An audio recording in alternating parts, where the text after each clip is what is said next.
प्यारे छात्रों नमस्कार। स्वागत है आप सभी का हमारे YouTube चैनल PS क्लासेस पर, जिस पर आज के वीडियो में हम पढ़ेंगे वैद्युत द्विध्रुव के बारे में और इसके बाद पढ़ेंगे वैद्युत द्विध्रुव आघूर्ण के बारे में। तो आइए छात्रों शुरू करते हैं अपना लेक्चर और लेते हैं पहला टॉपिक, जिसका नाम है वैद्युत द्विध्रुव। वैद्युत द्विध्रुव तो इसकी डेफिनेशन को अर्थात परिभाषा को पढ़ने से पहले छात्रों मैं आपको कुछ अपनी जानकारी शेयर करना चाहता हूं कि द्विध्रुव वास्तव में होता क्या है, इसकी रचना कौन करता है और रचना करने वाले जो कारक हैं इसके, ठीक है, वो किस नेचर के होते हैं और किस परिमाण के होते हैं। बात सुन रहे हैं? कहने का मतलब मेरा ये है कि वैद्युत द्विध्रुव की रचना करने वाले जो अवयव हैं, बात समझ रहे हैं, कि जिससे इसका निर्माण होता है वो कौन है, एक बात। दूसरी बात, उनका नेचर कैसा है, बात समझ रहे हैं। तो उसके बारे में इसको जानते हैं। तो मैं आपको आसान भाषा में समझाऊं कि वैद्युत द्विध्रुव की जो रचना करते हैं बेटा, तो आवेश करते हैं। कौन करते हैं? आवेश। और आवेश वो बेटा किस प्रकार के होते हैं? आवेश इस प्रकार के होंगे कि उनका जो परिमाण होगा, बात समझ रहे हैं, परिमाण का मतलब जानते हैं। आइए मैं थोड़ा ओरल इधर समझाता हूँ लिख के। बात चल रही है अपने वैद्युत द्विध्रुव की, तो मैं बोल रहा हूँ कि वैद्युत द्विध्रुव की रचना कौन करता है? आवेश करते हैं, और दो आवेश करते हैं। और वो आवेश इस प्रकार से होते हैं, अब मान लीजिए एक आपका -3 माइक्रो कूलाम, कूलाम में भी हो सकता है, ठीक, और जबकि दूसरा क्या है? +3 माइक्रो कूलाम। बात समझ में आई? कहने का मतलब ये है बेटा कि अगर मैं इसकी बात करूं तो 3 माइक्रो कूलाम ये है, 3 माइक्रो कूलाम ये है। बात समझ में आई? यानी आवेशों का जो परिमाण है, देख रहे हैं आप, परिमाण यानी इसका मान आवेशों का, एक का क्या है? -3 माइक्रो कूलाम, दूसरे का क्या है? +3 माइक्रो कूलाम। लेकिन ये जो परिमाण है ये भी 3 है और ये भी 3 है। बात समझ में आ रही है? तो यानी इनका परिमाण तो समान है, ठीक है, लेकिन इनकी जो प्रकृति है वो क्या है? अलग अलग है। ये क्या है? निगेटिव है बेटा, और ये क्या है? पॉजिटिव है। बात समझ में आई? कहने का तात्पर्य बेटा ये है कि वैद्युत द्विध्रुव की रचना करने वाले जो आवेश होते हैं परिमाण में तो समान होते हैं, यानी एक +3 है तो दूसरा -3 होगा। बात समझ आ रही है? और उनका नेचर अलग अलग होगा, यानी एक माइनस आवेश होगा तो दूसरा क्या होगा? प्लस आवेश होगा। यानी एक ऋण आवेश होगा और दूसरा क्या होगा? धन आवेश होगा, जबकि उनका परिमाण एक दूसरे के ठीक बराबर होगा। बात समझ में आई? और जब ये रचना करते हैं ऐसे दो आवेश किसी द्विध्रुव की, तो बेटा एक दूसरे से क्या होते हैं? वो अल्प दूरी पर स्थित होते हैं, मतलब बहुत पास पास स्थित होते हैं। बात समझ में आई? कहने का मतलब बेटा ये है कि वैद्युत द्विध्रुव की रचना करने वाले आवेश होते हैं वो परिमाण में समान होते हैं, एक बात। दूसरी बात, उनका नेचर अलग अलग होता है, यानी एक प्लस का होगा और दूसरा क्या होगा? एक माइनस का होगा, सॉरी, और एक दूसरा क्या होगा? प्लस का होगा, ठीक है। और वो दूसरे एक दूसरे से क्या होंगे बेटे? अल्प दूरी पर स्थित होंगे, यानी बहुत पास पास स्थित होंगे। तब वो क्या कहलाएगा? एक वैद्युत द्विध्रुव कहलाएगा। वैद्युत द्विध्रुव के लिए शर्त क्या होगी? कभी ऐसा नहीं होगा कि मान लीजिए कि -2 माइक्रो कूलाम और +3 माइक्रो कूलाम। बात समझ में आ रही? ये कंडीशन कभी वैद्युत द्विध्रुव के लिए सत्य नहीं है। क्यों नहीं है? आप कहोगे कि ये तो एक माइनस का है दूसरा प्लस का है। ये बात सही है कि एक माइनस का एक प्लस का, लेकिन छात्रों ये जो 2 है परिमाण है, ठीक है, तो ये 2 है और ये जो इसमें क्या है बेटा? दूसरे में आवेश में क्या है? वो 3 है। कहने का मतलब मेरा बेटा ये है कि पहले आवेश का मान कितना है? 2, दूसरे आवेश का मान क्या है? 3, तो परिमाण तो अलग अलग हो गया। बात समझ में आई? ठीक है, जबकि नेचर क्या है? इनका अलग अलग है। यानी ये कंडीशन तो वैद्युत द्विध्रुव की शर्त को फॉलो कर रही है कि इनका नेचर तो क्या अलग है, यानी ये -a प्लस है, लेकिन इनका जो मैग्नीट्यूड है यानी परिमाण है वो क्या है? अलग अलग है, ठीक है। यानी ये -2 है और ये क्या है आपका? 3 है, और इसी को बोलते हैं बेटा परिमाण यानी मान। दो आवेश ऐसे हैं, एक का मान कितना है? 2, एक का मान कितना है? 3। तो ये बात कभी भी वैद्युत द्विध्रुव के लिए सत्य नहीं है। आवेश कैसे होने चाहिए, एक दूसरे के विपरीत होने चाहिए, ठीक है, और एक दूसरे के बिल्कुल बराबर होना चाहिए, अर्थात उनका परिमाण एक दूसरे के बिल्कुल बराबर होना चाहिए। आइए थोड़ी वैद्युत द्विध्रुव के बारे में और जानकारी देता हूँ कि मान लीजिए कि अगर मैं बात करूँ, और ये एग्जाम में कई बार रिपीट भी हो चुका है, न्यूमेरिकल 2 नंबर पर आता है कभी कभी इस पर, कि वो कभी द्विध्रुव का मान यानी द्विध्रुव का जो नाम है वो डायरेक्ट ना लेकर के एग्जाम में थोड़ा बच्चों को कंफ्यूज करने के लिए क्या कर देते हैं एग्जामिनर लोग, कि वो कहेंगे कि एक इलेक्ट्रॉन बात समझ में आई, और एक प्रोटॉन। बात समझ में आ रही है? बहुत इंपॉर्टेंट बात है बेटा, ध्यान से समझना मैं कहना क्या चाह रहा हूँ इस बात में, और ये कई बार एग्जाम में रिपीट हो चुका है, इसलिए आपको मैं स्पेशल बता रहा हूँ कि वैद्युत द्विध्रुव की और कौन सी कंडीशन आपको देखने को मिल सकती है। ठीक है, तो मान लीजिए मैं बात कर रहा हूँ एक इलेक्ट्रॉन की और दूसरी बात कर रहा हूँ एक प्रोटॉन की। बात समझ में आई? तो बेटा एक इलेक्ट्रॉन पर क्या होता है, नेगेटिव चार्ज होता है, बात समझ में आई, और प्रोटॉन पर क्या होता है बेटा, पॉजिटिव चार्ज होता है। समझ में आई मेरी बात? लेकिन अब इलेक्ट्रॉन पे जो चार्ज होगा -1.6 × 10⁻⁻19 कूलाम होगा, ठीक है बेटा, और प्रोटॉन पर ये कितना होगा, प्लस का होगा, ये भी 1.6 × 10⁻19 कूलाम होगा। बात समझ में आ रही है? आप देख रहे हैं एक इलेक्ट्रॉन पर आवेश कितना है, -1.6 × 10⁻19 कूलाम, ठीक है बेटा, जबकि एक प्रोटॉन पर आवेश कितना है, +1.6 × 10⁻19 कूलाम। तो आप बेटा इस चीज़ का नोटिस कर रहे होंगे कि आवेश के जो मान हैं एक दूसरे के बराबर है, अर्थात इनका परिमाण का एक दूसरे के बराबर है, परंतु इनका जो नेचर है वो अलग अलग है, यानी ये आपका नेगेटिव है, ये आपका पॉजिटिव है। बात समझ में आई? तो मेरा समझाने का बेटा तात्पर्य ये है कि कभी कभी एक इलेक्ट्रॉन और एक प्रोटॉन भी आपस में मिलकर अगर वो अल्प दूरी पर आ जाएं, यानी बहुत पास पास दूरी पर आ जाएं, तो भी क्या करते हैं, वो एक वैद्युत द्विध्रुव की संरचना करते हैं। बात समझ में आई? कहने का मतलब मेरा ये है बेटा कि एक प्रोटॉन और एक इलेक्ट्रॉन और बहुत अल्प दूरी पर हैं, यानी बहुत कम दूरी पर स्थित हों, तो वो भी क्या करते हैं, वैद्युत द्विध्रुव की रचना करते हैं। कारण मैंने बता दिया, क्योंकि इलेक्ट्रॉन पर और प्रोटॉन पर आवेश बेटा बिल्कुल क्या होता है, बराबर होता है, और उसका नेचर क्या होता है बेटा, अलग अलग होता है। ठीक है, तो कभी एग्जाम में ऐसा भी आपको पूछा गया है, कैसा कि एक इलेक्ट्रॉन की बात करी है उसने, एक प्रोटॉन की बात करी है, ठीक है, और वह एक दूसरे पर उसने अल्प दूरी पे भी क्वेश्चन में इस बात को नोटिस कर दिया है कि एक इलेक्ट्रॉन एक प्रोटॉन इतनी दूरी पर, एंगस्ट्रॉम में हो या माइक्रोमीटर में हो या मीटर में हो, वो आपको क्वेश्चन में मिलेगा। अगर ऐसा क्वेश्चन आपके एग्जाम में आता है तब की ये बात है, लेकिन मैं बात कर रहा हूँ सन 2017 की बात और 18 की बात। तो उस पीरियड में ये ऐसा हुआ है कि एक इलेक्ट्रॉन और एक प्रोटॉन का उसने जिक्र करा है, और जिक्र करने के साथ साथ उसने उन आवेशों के बीच की भी दूरी दी है उस क्वेश्चन में, और वो क्या बहुत सूक्ष्म है, यानी अल्प है, ठीक है। तब उसने क्या पूछा है, वैद्युत द्विध्रुव आघूर्ण का मान पूछा है, यानी जो हमें अभी आगे हम पढ़ेंगे। बात समझ में आई? तो मेरा समझाने का मतलब ये है कि एक प्रोटॉन और एक इलेक्ट्रॉन आपस में अगर वो अल्प दूरी पर स्थित हों, तो वे बेटा क्या करते हैं, एक वैद्युत द्विध्रुव की रचना करते हैं।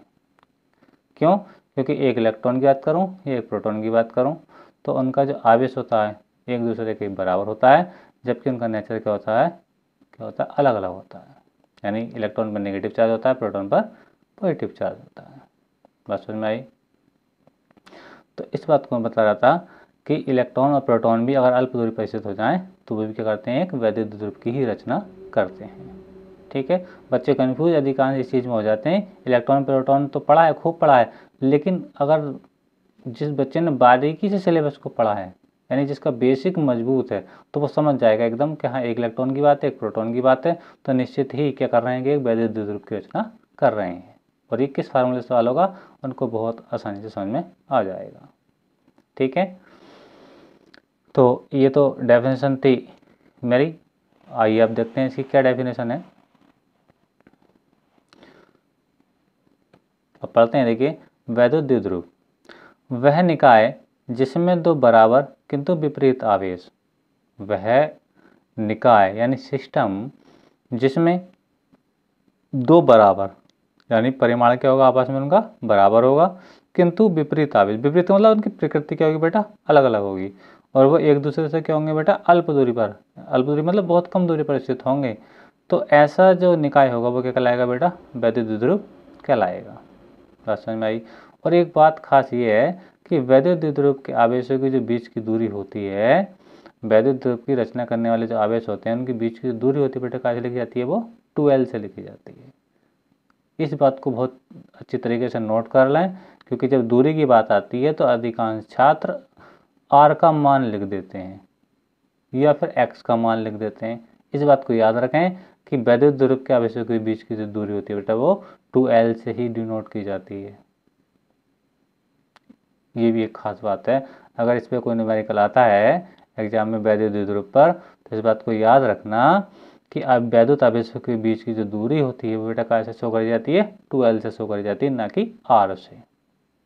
ठीक है, तो अब आशा करता हूँ कि ये डेफिनेशन आपको अच्छे से समझ में आई होगी कि वैद्युत द्विध्रुव एक ऐसा निकाय होता है, ठीक है, कि उसके जो आवेश होते हैं परिमाण में तो समान होते हैं, लेकिन उनका जो नेचर है, जो प्रकृति है, वो क्या है, अलग अलग होती है, और वे एक दूसरे के होते हैं बहुत समीप स्थित होते हैं, वो एक दूसरे के बहुत पास पास स्थित होते हैं, यानी उन आवेशों के बीच की दूरी क्या होती है, बहुत कम होती है। बहुत कम को क्या कहा बेटा, अल्प कहा गया। क्या कहा गया, अल्प कहा गया।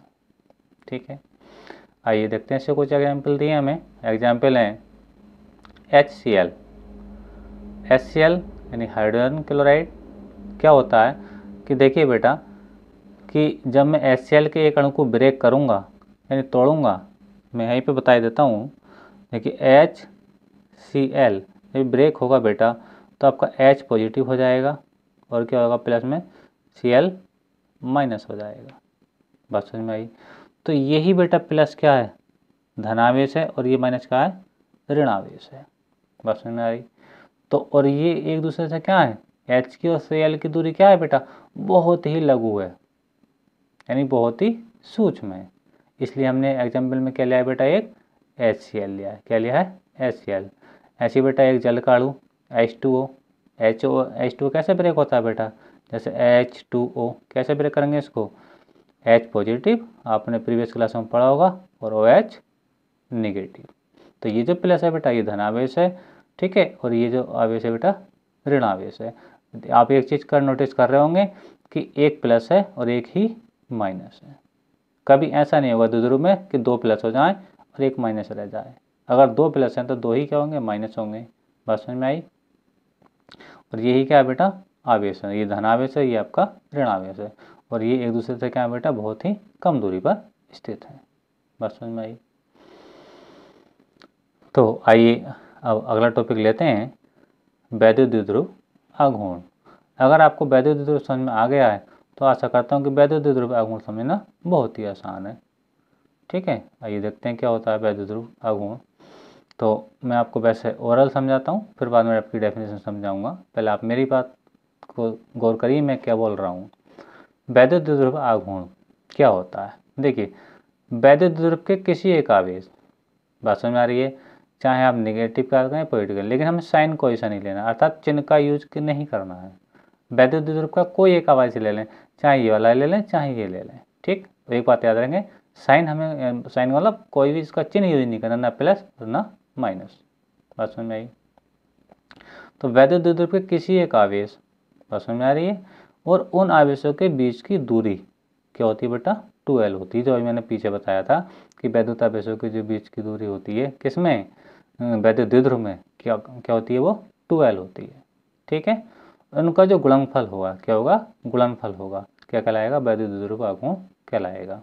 नहीं समझे, फिर से समझाता हूँ कि वैद्युत द्विध्रुव आघूर्ण क्या होता है कि वैद्युत द्विध्रुव का कोई एक आवेश, ठीक है, बस मेरे हमें चिन्ह यूज नहीं करना है, कोई एक आवेश लेना है, जैसे ये ले रखा है, ठीक है, और उन दोनों आवेशों के बीच की दूरी, बस में आ रही है, यानी 2L की अगर आपस में गुणा कर लूँ, बस में आ रही है, तो जो मुझे वैल्यू आएगी वो क्या मिलेगी, वैद्युत द्विध्रुव आघूर्ण की वैल्यू मिलेगी।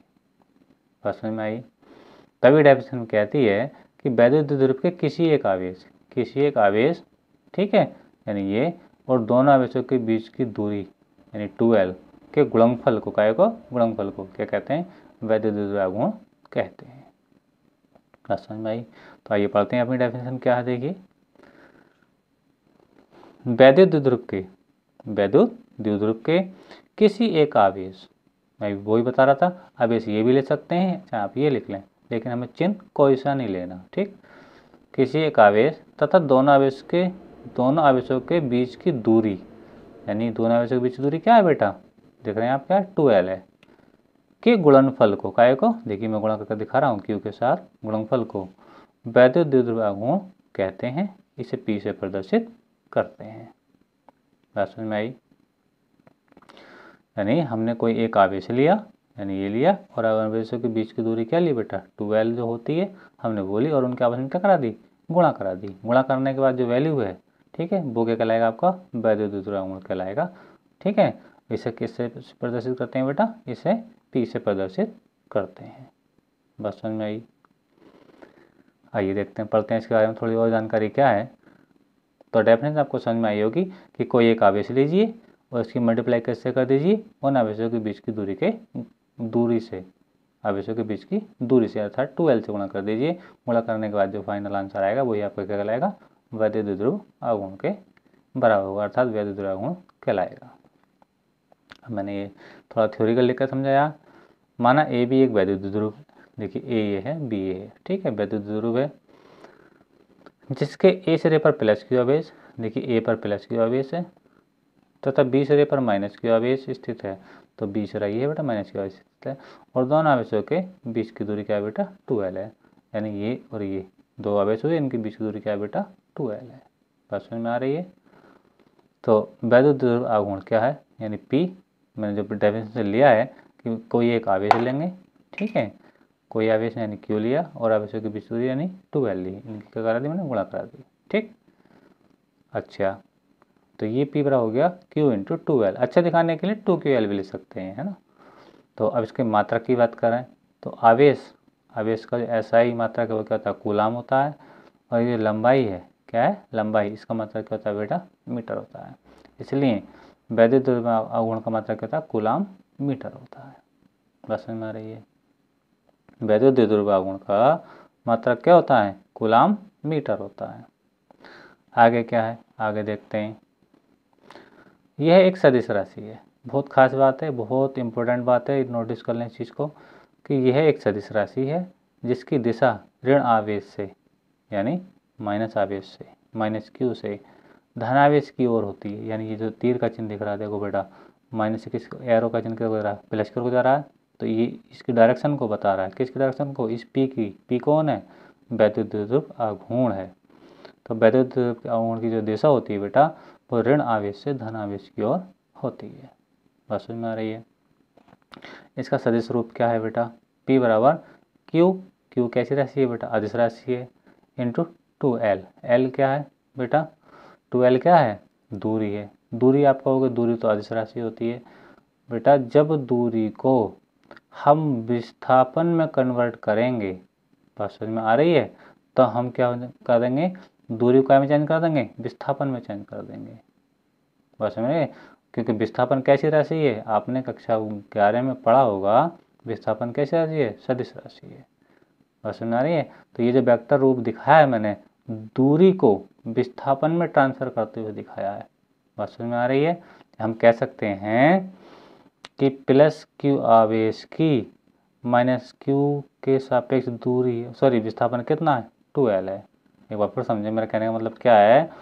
प्लस Q आवेश का माइनस Q आवेश के सापेक्ष विस्थापन कितना है? 2L है। बात समझ में आ रही है? विस्थापन की डेफिनेशन क्या है? दो बिंदुओं के बीच की सदिश दूरी को क्या कहते हैं बेटा? विस्थापन कहते हैं। ये आपके कक्षा 11 की बात है, ठीक है। तो यहाँ पे हम जो वेक्टर का चिन्ह लगाए हैं बेटा, दूरी को विस्थापन में चेंज कर कर लगाए हैं। बात समझ में आ रही है? क्योंकि दूरी के ऊपर वेक्टर का चिन्ह नहीं लगा सकते। दूरी कैसी राशि है? अदिश राशि है, ठीक है। जबकि विस्थापन कैसी राशि है, सदिश राशि है। बस समझ में आ रही है। तो इसलिए मैं कह रहा हूँ कि यहाँ पे जो वेक्टर का चिन्ह लगा है, हमने दूरी को अर्थात लंबाई को काय में चेंज कर दिया है, विस्थापन में चेंज कर लिया। हालांकि आपको करने की आवश्यकता नहीं रहेगी, आपके लिए तो न्यूमेरिकल सॉल्व करने आएगा, ठीक है, न्यूमेरिकल में यूज होगा, तो आप उसके बीच की जो दूरी है, ठीक है, आप तो 2L से ही लिखेंगे। आप इस चीज़ में ना आए कि सर ने कैसे चेंज करना पड़ेगा, आपको चेंज करना नहीं आएगा, डायरेक्टली क्या दिया होगा, दोनों आवेशों के बीच की दूरी दी होगी, आप 2L लिखेंगे और आपके अंक प्रश्न को बना लेंगे, ठीक है। तो इसका सदिश रूप होता है बेटा कि P vector Q into 2L vector. जो सदिश राशि होती हैं बेटा उनके ऊपर वेक्टर का साइन लगाया जाता है, और जो अदिश राशि उनके ऊपर वेक्टर का चिन्ह नहीं लगाया जाता। ये भी कक्षा 11 की बात है, ठीक है बेटा। तो आज की वीडियो में बेटा बस इतना ही। आशा करता हूँ कि आपको वैद्युत द्विध्रुव और वैद्युत द्विध्रुव आघूर्ण आपको अच्छे समझ में आया होगा। और अगर फिर भी अभी कहीं समस्या है आपको समझने में, तो मुझे कमेंट करके ज़रूर बताइए, मैं आपको एक बार फिर से इसका रिवाइज करा दूंगा। तो आज की वीडियो में बस इतना ही बेटा, मिलेंगे अपने नेक्स्ट वीडियो में।